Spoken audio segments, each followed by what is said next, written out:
एक बार जरा लिस्टिंग पर फोकस करते हैं क्योंकि बड़ी लिस्टिंग है ये, और ये BSE पर लिस्टिंग होती हुई इस समय, और ये लिस्टिंग इस समय 111% का प्रीमियम, ऑलमोस्ट 950 रुपीज़ पर ये स्टॉक ट्रेड होता हुआ, और 930 पर आ गया अब 920, लेकिन फिर भी अच्छी लिस्टिंग मानी जाएगी। डबल हुआ है पैसा आपका। देखिए, जिसको अलॉटमेंट मिला, अलॉटमेंट बहुत कम मिला है, लेकिन जिनको मिला उनका पैसा डबल हो गया। अब बड़ा सवाल ये है कि यहाँ से क्या। मेरा ये मानना है वीरू कि यहाँ पर बने रहें आप, अगर तो आपको लिस्टिंग अब में मिला है। तो नहीं मिला है तो ये प्राइस पे भी लेने की हिम्मत करें, और ये प्राइस से लेके अगर 850 तक के लेवल्स आपको दिखें, मुझे नहीं लगता उससे ज़्यादा की डिप मिलेगी आपको, उस पर लेने की कोशिश करें, क्योंकि ये शायद आपको उसके बाद एक अच्छा रिटर्न जनरेट करके देगा, क्योंकि एपेटाइट काफ़ी थी यहाँ पर। तो इस समय ये अच्छी लिस्टिंग। लेकिन वीरू, इस समय मार्केट में और क्या इंटरेस्टिंग? बिल्कुल शानदार लिस्टिंग यहाँ पे, क्रम आपने समझा ही दिया। 25,257 आज का क्लियर कट विनर इस वक्त डिफेंस और फार्मा और कुछ हद तक अगर आप देखें तो केमिकल स्टॉक्स हैं। वाइट गुड सेगमेंट पे कुछ स्टॉक्स अच्छा कर रहे हैं, रियल स्टेट भी अच्छा कर रहा है, but clear cut winner it's Nifty pharma. Calls लेना शुरू करते हैं, और इस क्रम में हमारे साथ पिछले कार्यक्रम से राजेश पालविया जी और कविता जी मौजूद हैं, और दो फर्स्ट पर्सपेक्टिव लेके हमारे साथ रुचित जुड़े हैं और विकास आलूके। आप सभी को नमस्कार, कार्यक्रम में स्वागत है। रुचित, आपके दो ट्रेड्स इस वक्त के? नमस्ते, very good morning to everyone. तो दो स्टॉक्स है खरीदारी साइड। पहला पिक आईटीसी में रहेगा कि जहां पे हम slow and gradual up move देख रहे हैं। एक बुलिश फ्लैग पैटर्न का ब्रेकआउट ये स्टॉक में नजर आ रहा है, और यहाँ पे हम एक अच्छा मोमेंटम एक्सपेक्ट कर रहे हैं कि कंटिन्यू रहेगा। सो 504 के स्टॉप लॉस से स्टॉक में खरीदारी करें 528 के टारगेट्स के लिए। और दूसरा पिक रहेगा एसबीआई लाइफ इंश्योरेंस, जहां पे एक अपट्रेंड पिछले कुछ दिनों से ऑलरेडी एक हमने स्टॉक में देखा है, पर यहाँ भी कोई रिवर्सल के साइंस नहीं है। और जैसे irrespective of market move, broader markets में क्या हो रहा है, इरिस्पेक्टिव ऑफ दैट ये स्टॉक में काफी स्ट्रेंथ हम देख रहे हैं, क्योंकि जो छोटे मोटे करेक्शंस इंट्राडे में होते हैं उनमें कोई भी वॉल्यूम बेस्ड सेलिंग ये स्टॉक में नहीं आ रही है। सो एसबीआई लाइफ हमें लग रहा है कि 2000 तक ये मूव कंटिन्यू रह सकता है। तो करंट लेवल से 1840 के स्टॉप लॉस से खरीदारी करें 2000 के टारगेट्स के लिए। ओके, तो ये इस समय रुचित के पिक्स। विकास जी, गुड मॉर्निंग। विकास जी, आपकी ट्रेड्स? जी, देखो ओवरऑल मार्केट सेटअप थोड़ा सा यहाँ पे साइडवाइज देखने मिलेगा, बस स्टॉक स्पेसिफिक मुझे लगता है बहुत अच्छा यहाँ पे देखने मिलेगा मोमेंटम। पहला रहेगा टीवीएनई टरबाइन, यहाँ पे मुझे स्ट्रॉन्ग लग रहा है, जिस हिसाब से हमने देखा है कि एक अच्छा मूव आने के बाद एक रिट्रेसमेंट इसमें आते हुए देखने मिला था। आज वापस वो 740 के ऊपर कल उसने क्लोजिंग रखने का ट्राई किया था, आज खुलते ही उसके ऊपर एक ब्रेकआउट पॉइंट पे आ चुका है। तो मुझे लगता है अभी 750 के आसपास ये ट्रेड करते हुए देखने मिला, तो त्रिवेणी टरबाइन यहाँ पे बाय करना है। 738 का यहाँ पे स्टॉप लॉस लगाना है। ऊपर में मुझे लगता है कि 780 85 के आसपास के टारगेट यहाँ पे देखने मिलेंगे, तो 780 के टारगेट के लिए त्रिवेणी टरबाइन को यहाँ पे बाय करना है। दूसरा रहेगा विप्रो। विप्रो में जिस हिसाब से लास्ट कुछ दिनों में हमने देखा है कि एक 50 डीएमए के ऊपर जब से ये ट्रेड करना स्टार्ट हुआ है, वहां से एक अप मूव यहाँ पे देखने मिल रहा है, स्लाइडली अपवर्ड साइड देखने मिल सकता है।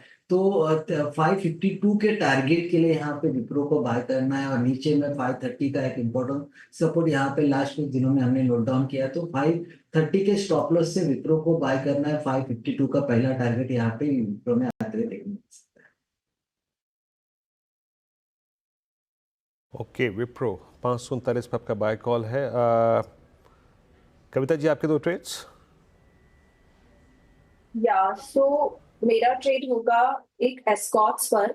एस्कॉर्ट्स एज ऑफ नाउ आप देखें तो यहाँ अच्छे शॉर्ट कवरिंग मूव बनते हुए दिख रहे हैं। 3828 के लेवल पर एज ऑफ नाउ है। For the price target of 3880 3900 के प्राइस टारगेट के लिए आप एस्कॉर्ट्स पर बाय ट्रेड इनिशिएट कर सकते हैं। 3810 का स्टॉप लॉस मेंटेन करना चाहिए। अनदर मुझे लगता है डिक्सन। डिक्सन अभी थोड़ा सा शांत है, और एक बहुत अच्छा हमने प्रॉफिट बुकिंग देखा था फ्राइडे के ट्रेडिंग सेशन में। यहाँ से मुझे लगता है रिस्क रिवॉर्ड फेवरेबल होगा। सो 12600 के स्टॉप लॉस के साथ डिक्सन टेक्नोलॉजीज पर आप एक बाय ट्रेड इनिशिएट कर सकते हैं। 13050 13400 तक के लेवल के लिए डिक्सन टेक्नोलॉजी बिल्ड करना। ओके, डिक्सन टेक्नोलॉजीज, ये हो गई एक और पिक। आज सुबह से इस पर बात हुई है हमारी। राजेश पालवे जी, आपकी दो फ्रेश ट्रेड्स इस समय की? तो अनुज जी, थोड़ा बाइंग इंटरेस्ट यहाँ पे आईटी में वापस लौटते हुए दिख रहा है, और हमें लगता है जिस तरीके से आईटी सेक्टर ने परफॉर्म किया है पिछले कुछ हफ्तों में, ऑल टाइम हाई ट्रेजेक्टरी पे ऑलमोस्ट ट्रेड कर रहा है इंडेक्स। तो हमें लगता है एचसीएल टेक पे यहाँ पे कंटिन्यूटी रहेगी। जिस तरीके के ब्रेकआउट यहाँ पे एचसीएल टेक में हुए हैं, और आज भी देखें तो वापस स्टॉक अपने हाई पॉइंट पे ट्रेड करते हुए दिख रहा है। एचसीएल टेक फ्यूचर्स पे बाय करने की सलाह है। अपसाइड के टारगेट 1845 1850 की तरफ आते हुए दिख सकते हैं। स्टॉप लॉस रखना होगा करीब 1798 के आसपास। और दूसरा स्टॉक जो पसंद आ रहा है वो है बाटा इंडिया। हालांकि स्टॉक में एक करेक्शन हमने देखा था, लेकिन पिछले 3 वीक से देखें तो स्टॉक में ग्रेजुअली वापस एक रिकवरी का ट्रेंड आते हुए दिखा है। स्टॉक में अगर हम देखें तो पिछले 5-6 दिन के एक रेंज का ब्रेकआउट भी आज इंट्राडे पॉइंट ऑफ व्यू से होते हुए दिख रहा है। बाटा इंडिया में हमें लगता है कि एक अच्छा पुल बैक का ट्रेड बनते हुए दिख सकता है टुवर्ड्स 1500 15 की तरफ। तो बाटा इंडिया फ्यूचर पे बाय करने की सलाह है। स्टॉप लॉस होगा करीब 1455 के आसपास। ओके चलिए, तो ये इस समय की ट्रेड्स। अब थोड़ा लॉन्ग टर्म की बात कर लेते हैं। हमारे साथ सुदीप बंदोपाध्याय जुड़ गए हैं। Sudeep, good morning. Sudeep, one way rally रही है मार्केट में। इस समय आप कहाँ पर बुलिश हैं और कहाँ पर थोड़े कॉशियस हैं? गुड मॉर्निंग अनुज। हाँ, बिल्कुल सही बात है। वन वे रैली रहा है ऐसा। कंटिन्यूअसली 13 दिन पॉजिटिव मूव मार्केट का बहुत पहले भी नहीं देखने को मिला है। याद तो ऐसे नहीं आ रहा है कब ऐसा था। दो बात मैं कहूंगा before I come to the sectors. एक तो लिक्विडिटी जबरदस्त है मार्केट में।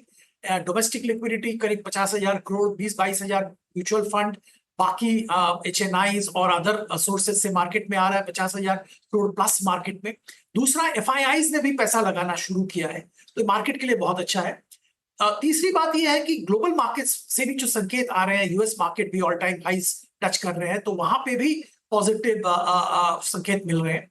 इस माहौल में हमारा सलाह तो यही होगा कि आप एज एन इन्वेस्टर आपको स्टॉक पिक करना चाहिए सेक्टर के बजाय। और यहाँ पे बहुत सारे ऐसे सेक्टर्स हैं जहां पे अभी भी हम लोगों को लगता है कि अच्छे अपॉर्चुनिटीज है। पावर एक ऐसा सेक्टर है जहां पे हम लोग एक multi year bull run expect कर रहे हैं। तो पावर सेक्टर के दिग्गज कंपनीज में, फाइनेंशियल्स और पावर एंसिलियरी कंपनीज में ध्यान दिया जा सकता है। इसके अलावा जो दिग्गज आईटी कंपनीज है जहां पे दबाव था, क्योंकि यूएस में रिसेशन का एक्सपेक्टेशन था, वहां पे अभी मोमेंटम वापस आ रहा है, तो दिग्गज आईटी कंपनीज में ध्यान दिया जा सकता है। कुछ एफएमसीजी कंपनीज हैं जहां पे रूरल प्रेजेंस सिग्निफिकेंट है, तो rural recovery second half of the financial year expect कर रहे हैं। मॉनसून ठीक ठाक है, फेस्टिव सीजन आ रहा है, तो यहाँ पे भी थोड़ा ध्यान जरूर दिया जा सकता है। इसके अलावा कंस्ट्रक्शन इंफ्रास्ट्रक्चर रिलेटेड थीम से जो जुड़े हुए कंपनीज हैं, वहां पे स्टॉक पिकिंग का अपॉर्चुनिटी अभी भी है, ये हम लोग मानते हैं। ओके, अच्छा सुदीप जी, ये जो बजाज हाउसिंग का IPO है, ये आई थिंक पूरे NBFCs को टोज पे रखे हुए है। In fact Bajaj finance, Bajaj Finserv itself, पूरा NBFC पहले से चल रहा है और HFCs भी चल रही हैं। आप इस IPO पे क्या रीडिंग रखते हैं, और रेस्ट ऑफ जो HFCs हैं considering the valuation in comparison to this IPO, उन पर आपकी रीडिंग इस वक्त कैसे अप्रोच कर रहे हैं आप NBFCs को इस वक्त?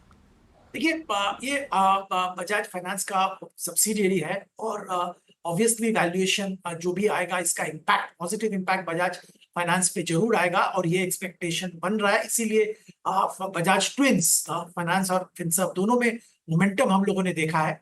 Housing finance, Bajaj housing finance, जिसका करीबन 57% बुक रिटेल है, बाकी लैब वगैरह है, यहाँ पे भी व्यू ऑब्वियसली पॉजिटिव है। अच्छा कंपनी है, अच्छा परफॉर्म कर रहा है, और बहुत बड़ा कंपनी है। LIC हाउसिंग के बाद एक बहुत बड़ा housing finance company Bajaj housing finance company बन रहा है, और बना हुआ है, एक्चुअली लिस्टिंग स्पेस में आ रहा है। तो we should definitely welcome that IPO। अब वैल्यूएशन की अगर बात करें तो मार्केट में एक पॉजिटिव माहौल बना हुआ है, और इस माहौल में बजाज का जो IPO आ रहा है, ये जरूर बहुत अच्छा सब्सक्रिप्शन इसको देखने को मिलेगा, और लिस्टिंग गेन्स की भी उम्मीद जरूर रहेगी पोस्ट लिस्टिंग। अब आज वैल्यूएशन प्राइस बैंड डिटरमाइन होगा, उसके बाद स्पेसिफिक वैल्यूएशन पे बात कर पाएंगे।